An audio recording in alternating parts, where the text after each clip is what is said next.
안녕하세요. HSK 전문 강사 김은정입니다. 이 시간에는 12월 시험 HSK 5급 시험 대비 특강을 진행을 해보도록 하겠습니다. 이제 12월 시험을 준비하면서 한 해를 이제 마무리하는 단계에서 우리가 5급을 계속 열심히 준비를 해오셨을 거 아니에요. 그럼 내가 이제 시험이 얼마 남지 않은 상황에서 마무리를 어떻게 해야 할까, 지금. 근데 그 얼마 남지 않은 상황에서 가장 먼저 드리고 싶은 얘기는 시간 안배에 대해서 조금 신경을 쓰셔야 된다는 거예요. 5급은 아무래도 뭐 듣기는 그냥 들리는 그대로 문제를 푸셔도 되지만 독해나 쓰기에 있어서 시간에 대해서는 좀 염두를 해두셔야 될 것 같아요. 사실 시험도 시간 안에 이 문제를 풀어내는 것도 시험의 일환으로 적용을 시켜놓은 거기 때문에 시간 안배 신경 쓰시면서 가셔야 된다는 거. 그래서 평상시에 공부를 하실 때에도 내가 시간을 정해놓고 문제를 풀어야겠다, 조금 조심하시면서 가셔야 될 것 같고요.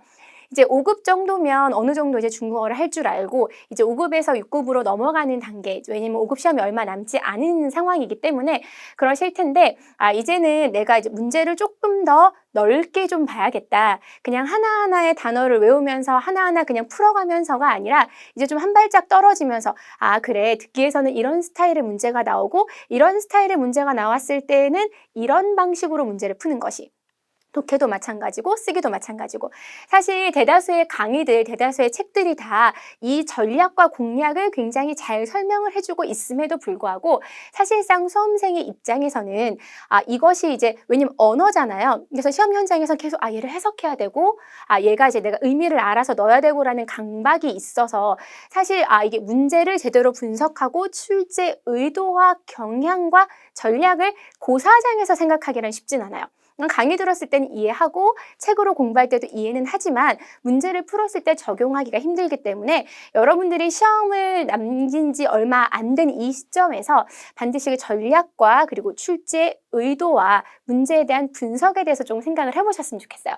얼마 남지 않은 기간에 지금 이제 곧 시험을 임박해서 이 대비 특강은 정말 장기적인 공부 계획이 아니라 짧은 시간 동안에 효율성 있게 이것만은 좀 포인트 짚고 넘어가는 것 중심으로 진행을 해볼까 합니다. 그런 맥락에서 세 가지 파트로 대비 특강을 진행을 할 거예요. 첫 번째, 이것만은 알고 가자 핵심 전략 포인트입니다. 이제는 막 시간 안에 문제 푸시고 막 이제 지금 모의고사 문제 풀면서 적용하고 공부하시는 시기인 경우들이 가장 많을 텐데, 이럴 때일수록 초심으로 돌아가서 이 전략, 이 포인트 하나 기억하고 가자. 그거 좀 기억해 주셨으면 좋겠고요. 두 번째, 자주 출제되는 형식을 확인을 해볼 거예요. 이 포인트에 해당하는 이 문제화 되었을 때에 어떠한 형식으로 출제가 되는지에 대해서 한번 살펴보고요.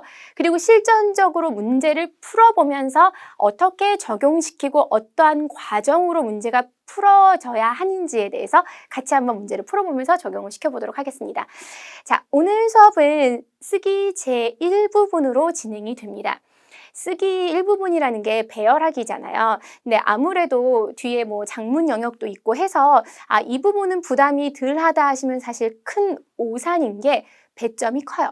8문제를 푸는 데 있어서 점수가 이제 하나에 5점씩 배점이 되기 때문에 하나 틀리면 다른 듣기나 독해 영역에서 문제 2개 이상 틀리는 꼴이 되기 때문에 사실상은 배점이 굉장히 큽니다. 그래서 시험을 얼마 남지 않은 상황에서 쓰기 1파트를 좀 확인을 해보는 것이 굉장히 중요하기 때문에 오늘 대비 특강에서는 쓰기 1부분에 대해서 중점적으로 좀 강의를 진행을 해보도록 할게요.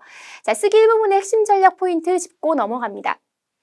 짝을 미리 지어 놓으셔야 돼요. 그러니까 이게 단어가 산발적으로 적혀져 있으면 사실 말을 할 때 주어 먼저 뱉고 시작을 하잖아요. 내가 뭘 했는데, 그가 뭘 했는데 이렇게 말을 하기 때문에, 그래서 그냥 앞에서부터 문장을 만들려고 노력을 하시는데 문장이 흩어져 있을 때 마치 퍼즐을 맞추듯이, 퍼즐을 맞출 때 이 처음부터 시작해서 이렇게 끝으로 끝나는 사람 아무도 없을걸요? 그렇죠. 이 조각조각 하나를 보면서 이 조각과 어울리는 조각, 맞아떨어지는 조각을 찾은 다음에 그런 식으로 확장을 시키잖아요. 얘도 마찬가지입니다. 자, 먼저 그 단어들 사이에서 혹시 짝이 될 수 있는 애들 먼저 미리 짝을 지어 놓으셔야 되고요. 아주 뻔한 말 같지만 기본 어순에 굉장히 신경 쓰셔야 돼요. 문장을 다 만들어 놓고 이것이 주어, 수로, 목적어로 기본적인 중국어 문장 구조로 이루어져 있는지 정확하게 기본 어순에 대해서는 왜냐면 바쁘게 문제 풀다가 이제 정신없이 그냥 대충 막 이렇게 짜집게 해서 문제 풀다가 안 읽고 넘어가잖아요. 완성된 문장은 다시 한번 쭉 주어, 수로, 목적어가 잘 갖춰져서 자기 자리에 잘 있는지 그 어순 확인하는 거. 굉장히 뻔한 얘기지만 사실상 굉장히 중심이 되는 이야기입니다. 자주 출제되는 형식을 이제 볼 건데 이거는 쓰기 영역이고 또 배열하기이기 때문에 짝꿍이 되는 그런 형식 스타일을 딱딱딱딱 찝어서 적어 드릴 거예요. 보시면 더 플러스 명사, 익히 다른 수업이든 아니면 다른 문제집을 통해서든 이론서를 통해서든 이미 많이 나와 있는 얘기예요. 그만큼 중요한 얘기입니다. 그렇기 때문에 시험을 얼마 안 앞두고 다시 한 번 더 되새겨보는 것이 굉장히 중요한 포인트인 거죠. 더 뒤에 무조건 명사 넣어야 하고요. 很준, 非常 뒤에는 형용사를 넣어야 한다라는 거. 얘네 먼저 짝 짚고 시작하셔야 됩니다. 그 다음에 수사가 나오면 뒤에 양사를 넣어야 되고 그 뒤에 명사를 넣어야 된다. 一本书처럼요. 쉬운 단어들로 적용을 시키면 그렇게 되죠. 숫자 다음에 양사 나오면 일반적으로는 숫자, 양사, 명사가 따로 떨어져서 나오진 않습니다. 그러니까 일반적으로 나올 때는 수량사가 붙어 나오고요. 그리고 뒤에다가 명사를 갖다 붙이는 방식으로 나오기 때문에 수사양사, 명사의 순서라는 거. 그다음에 이거 되게 중요해요. 아까도 말씀드렸다시피 주어 먼저 찾으시면 안 돼요. 본인이 생각하는 그 주어라는 게 주어가 아닐 수가 있거든요. 단추를 채울 때도 처음에 잘못 채우면 끝까지 잘못 가잖아요. 주어 잘못 고르면 완전히 뒷 문장이 이제 흐트러지기 때문에 중심을 잡으셔야 돼요. 기둥을 수로로 딱 세워놓고 그리고 나서 주어를 찾는 게 아니라 수로의 짝꿍은 목적어라는 거 사실상은 좀 수업 들으신 분들은 귀에 못이 박히도록 들었던 얘기일 거예요. 왜냐하면 쓰기 일부분에만 나오는 것이 아니라 독해에서도 수로랑 목적어가 호응한다는 얘기는 굉장히 많이 하고 있고요. 이게 6급에 가서도 마찬가지입니다. 사실상 3급부터 6급까지 전 급수를 아우러서 수로 목적어의 호응에 대해서는 반드시 시험에서 여러 가지 영역에서 적용이 되기 때문에 수로 다음에 당연히 목적어를 찾아야 돼요.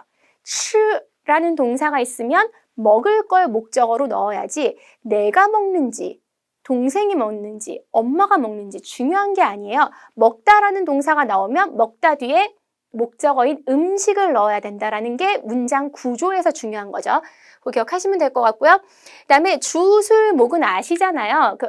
5급에서 많이 묻는 것 중에 하나가 부사어. 부사가 주어와 수어 사이에 들어간다라는 것만 머릿속에 기억을 하고 계시면 좋을 것 같습니다. 이미 이제 3급, 4급에서 5급까지 왔으니까 이 정도의 구조는 이론적으로는 알고 계실 거라고 생각을 하고요. 실질적으로 이제 문제를 지금까지 얘기했던 짝을 지어 놓는 거, 기본 구조 얘기했잖아요.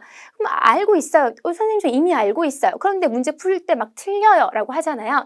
그래서 이 문제로 적용을 하면서 5문제를 쭉 풀어보면서 좀 적용을 제대로 진행을 해보도록 할게요. 오늘 푸는 문제들이 난이도가 완전히 높은 문제는 아니에요. 왜냐면 오늘은 기본적인 구조에 대한 문제를 얘기하기 때문에 마자라던가 빼이자라던가 비교문에 대한 이야기를 안 하지만 사실상 8문제 중에서 기본 구조를 물어보는 것이 사실 8문제 모든 문제의 핵심으로 깔고 가는 거잖아요. 거기에서 이제 특수한 구문이 추가가 되는 것 뿐이기 때문에 이 포인트는 두루두루. 그리고 바자랑 빼이자랑 비교문이 없어도 문장을 아무리 봐도 순서를 모르겠어라고 하는 문제도 되게 많이 출제가 되잖아요. 기억하셔야 되고요. 중요한 것도 하나. 선생님 부분 점수 있어요? 저 이 단어랑 이 단어 위치만 살짝 바뀌었는데 얘만 바꾸면 되는데 너무 아까워요. 안 아까워요. 아까운 거 아니에요. 왜냐면 그냥 틀려요. 부분 점수 주지 않습니다. 쓰기의 뒤에 있는 장문 같은 경우에는요. 부분 점수 줘요. 이렇게 깎아가면서 점수를 이렇게 주는데 얘 같은 경우에는 그냥 하나 순서 틀리면 다 틀려요. 그래서 점수가 싹 날아가 버려요. 5점이 날아가는 거죠. 그래서 정확하게 신중하게 차근차근 잘 짚어서 가셔야 될 것 같아요. 자, 단어가 딱 제시되어 있으면 일단 품사랑 단어 하나하나의 특징 보고 가셔야 됩니다. 독립思考 하면 독립적 사고, 大学生 하면 대학생, 그죠? 선생님이 수로 중요하다고 했으니까 要培养 하면 이제 길러야 한다라는 거 얘기하고 있고요. 더 나오죠? 더 능리 하면 붙여놓을 것 붙여놓고 시작을 하시면 되는데 이 더 능리를 어디다가 붙여야 될 건지 그리고 수로는 어떻게 잡아야 될 건지를 보고 가셔야 될 것 같습니다. 대학생의 능력일 수도 있겠지만 독립적으로 사고하는 능력의 가능성이 크죠. 왜냐하면 길러야 되는 거잖아요. 수로를 확인했을 때 수로로 기둥을 세워야 된다면 대학생을 길러내는 것은 대학생이 능력을 길러야 하는 거죠. 그래서 보시면 어떻게 하면 되냐면 누리스 가오를 붙여놓으시면 되고요. 대학생이 이러한 능력을 길러야 된다라고 하면 되는 거죠. 그래서 정답은 大学生要培养 기르려야 됩니다. 뭘? 독립적으로 사고하는 능력을 다시 한번 확인합니다. 주어, 대학생, 수로 길러야 합니다. 이러한 능력을. 자, 짝지을 거 먼저 짝지으면서 동시에 수로로 기둥을 세우면서 문장을 만들어 나가셔야 된다는 거 기억하셨으면 좋겠습니다. 培养什么什么能力 자, 수로 목적어 홈 살펴보시고요. 자,独立思考 자주적 독립적 사고입니다. 培养 5급 필수 단어 중에 하나죠. 어떠한 능력을 양성하고 기르는 것. 인재 등을 기를 때에도 배양을 많이 씁니다. 왜냐하면 거름 주고 물 주고 이렇게 키워내는 식물에도 쓸 수 있겠지만요. 어떠한 능력이나 인재를 양성할 때도 쓸 수 있다는 거. 92번 문제 보도록 합니다. 처음부터 왜냐하면 순서를 다 섞어놨기 때문에 당연히 헷갈릴 수 있으니까 짝부터 지으셔야 됩니다. 안 나오는데 어둡다라는 뜻이죠. 那张照片的 더 나온다. 단어 뜻 몰라도 더 뒤에 명사 붙여야 되는데 얼마나 다행인 것이 타이도 명사 아니야, 러도 명사 아니야, 안도 명사가 아닌데 베이징은 명사야 여기다 붙이면 되고 타이나 건이나 쭌이나 페이장 뒤에는 형용사 붙이라고 했으니까 그럼 안이랑 타이를 같이 붙여놓으면 되겠다. 짝지으면서 벌써 이 문장은 끝났습니다.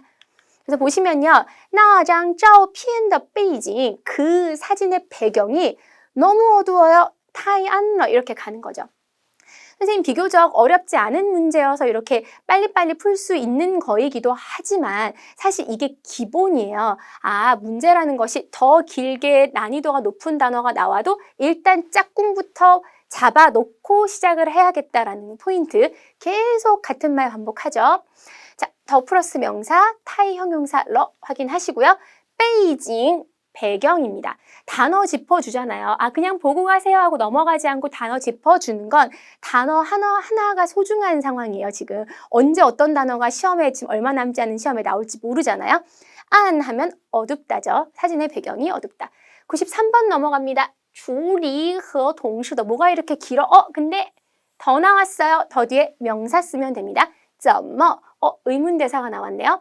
마오둔 하면 여기 좀 기억을 하셔야 될 게 마오둔을 모순으로 한자를 우리가 이제 익숙하니까 모순으로 기억을 하시는 분들이 있잖아요. 그런데 백으로 봤을 때에는 사실상 모순으로 쓰이는 경우에는 별로 없다고 생각하셔야 돼요. 앞으로 5급, 6급 다 그런데 마오둔은 갈등입니다. 그래서 그럼 여기서는 점머는 의문대사고 니후에는 일단 명사가 아니니까 마오둔을 여기다가 붙여 놓으면 되겠구나라고 시작하시면 되고요. 니후에가 보이니까 얘가 아무래도 주어인 것 같은데 그러면은 얘가 주리가 동사인데 이미 친절하게도 동사랑 목적어가 되는 근간을 같이 붙여놓았어요. 그럼 이제 주어만 잘 수습해서 가시면 되죠. 자, 你会怎么处理 어떻게 처리할 수 있어? 和同事的 동료와의 갈등을 어떻게 처리할 수 있어? 자, 의문문 딱 집어 놓으시고요. 자, 보시면요. 여기서 이제 추가로 좀 포인트를 설명을 드려야 할 것이 보통 일반적으로 의문사는 문장 제일 앞에 놓인다고 생각하실 거예요. 그런데 점머는 방법이잖아요. 어떻게 라는 뜻이죠. 그래서 물론 앞에 오는 경우도 있지만 주어 뒤로 빠져서 어떻게 해? 동사를 직접적으로 수식한단 말이에요. 그래서 어떻게 가? 怎么走? 어떻게 가? 怎么吃? 어떻게 먹어? 그래서 怎么 뒤에 바로 수로 붙여주신다는 거. 你会怎么处理? 요거 이 점 기억하시고 가시면 될 것 같아요. 자, 어휘 봅니다. 조리 하면 처리하다. 그 다음에 마오둔 하면 갈등. 정확하게 기억하셔야 됩니다. 갈등이라는 단어라는 거. 자, 94번 넘어갑니다. 제가 이제 막 열심히 풀어는 오고 있는데요. 이게 사실 쓰기 같은 경우에는 뭐 텍스트를 따로 받아보고 미리 이렇게 풀어볼 필요가 없이 지금 보시는 화면 잠깐 멈춰놓고 여러분이 한번 풀어보시고 강의 들어도 되잖아요. 쓰기는 이제 짧게 가는 거기 때문에. 그래서 91, 2, 3까지 저랑 같이 풀어보신 분들은 94는 좀 멈춰놓고 아, 이거 어떻게 배열되는 거지? 그게 맞는 거지? 하고 한번 생각해 보시고 강의 이어서 들으시는 것도 좋을 것 같아요. 왜냐하면 이게 누군가가 얘기해줘서 다 풀이해주는 거랑 내가 직접 고민해서 문제를 풀고 난 다음에 풀이를 듣는 건 진짜 다르거든요. 왜냐하면 시험 현장에서 푸는 건 본인이잖아요. 그죠? 고사장에서 본인이 그냥 시험지랑 둘이 싸우는 거기 때문에 그 느낌으로 한번 풀어보시고 잠깐 스톱해 놓으시고 풀어보시고 듣는 것도 좀 좋은 방법일 것 같아요. 자, 볼게요. 흐어죠. 주어로 추정되긴 합니다. 일반적으로 대명사는 주어일 가능성이 크니까요. 흐어 뒤에 이제 얘와 동행하는 누군가를 넣으시면 될 것 같고요. 찬지야 동사 나왔고요. 따수한 뭐뭐 할 예정이다. 웬단이 나왔어요. 얘는 이제 양력설인데 이 단어를 모르시는 분들은 그냥 따수한만 신경 쓰세요. 이제 뭐뭐 할 예정이다.女朋友 그러면 타랑女朋友랑 뭘 같이 하나 보다. 훈리 나왔죠. 그럼 일단은 지금 붙여놓을 게 눈에 딱 띄는 게 타헌, 뉘펑요 말고는 없어요. 그럼 뭘로 기둥을 세워야 된다? 동사부터 찾으셔야 됩니다. 찬지야와 나수안이 있어요. 나수안이라는 동사의 특징은 뭐뭐 할 예정이다 라는 뜻을 가지고 있잖아요. 그래서 앞으로 뭘 진행할 예정이다 라는 그 뒤에 계획이 통으로 나옵니다. 그럼 이 설에 무언가를 하겠죠. 찬지야에 어울리는 목적어는 훈리고요. 보시면 타헌이 벙요 이게 주어가 되고요. 그죠? 그다음에 나수안 위엔단 다음에 뒤에 찬지야 훈리 넣으시면 돼요. 나수안이라는 동사는 일반적으로 문장 전체, 그러니까 수어죠. 내가 뭘 할 수 있다라는 할 계획을 넣는다는 거. 수어 목적어 호응입니다. 자, 보시면 나수안 뒤는 계획이 온다라는 거. 시간을 포함한 문장까지 올 수 있어요. 내 계획에 내일 어디를 가. 내 계획에 설날에 어디를 뭘 해 이렇게 그 계획 안에 들어가 있는 거니까 뒤에다 시간을 포함한 계획을 모두 다 넣을 수 있다라는 거. 위엔단 양력설이죠. 춘지에만 들어봤지 위엔단 생소하신 분들이 있을 거예요. 훈리 결혼식 보호합니다. 95번 볼게요. 출판 출판하다. 타오 이것도 아까 이제 물론 지시사나 수사 다음에 양사 나오죠. 그 뒤에 명사 넣어야겠다. 라오동지에 됐고요. 찌앙짜이예요. 짜이 뒤에는 시간이나 장소가 온다라는 거. 짜오차이 두드러지는 명사는 두 개가 있고요. 하나는 시간을 나타내기 때문에 짜이 뒤에다가 넣으면 될 것 같고요. 나머지 명사를 이 양사 뒤에 넣으면 기둥으로 추반은 뭘 출판하는 거예요? 책을 출판하는 거니까 수로 목적어 잡아두면 어렵지 않게 풀 수가 있는 거죠. 그래서 이 책은 그런데 앞으로 여기에 출판이 될 거라는 얘기로 나오죠. 주어가 따로 없기 때문에 이 책이 주어가 되는 거예요. 그래서 쩌타오 찌아오 차이는으로 가야 되는 거죠. 이 책이 언제 찌앙? 왜냐하면 지금 부사어가 되는 찌앙 짜이가 있기 때문에 앞에 주어가 반드시 들어가 줘야 되거든요.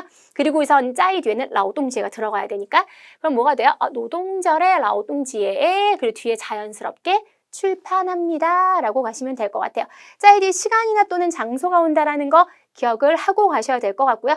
짜오차이 교재, 초반, 출판하다.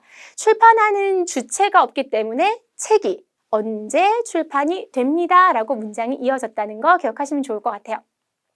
이렇게 5문제를 쭉 풀어봤습니다. 쓰기 1파트 하실 때요. 짝부터 짓는 거 놓치지 마시고요. 문장 다 완성해 놓고 주어, 수로, 목적어, 기둥 다시 한 번 더 체크해 주시는 거 잊지 마시고요. 쓰기 일부분에서 좋은 점수를 맞아야만 전체적인 점수에 도움이 되니까 시험 보기 전에 이 포인트 정확하게 기억하시고 좋은 성적 거두시길 바라겠습니다. 오늘 수업은 여기서 마무리 짓도록 할게요.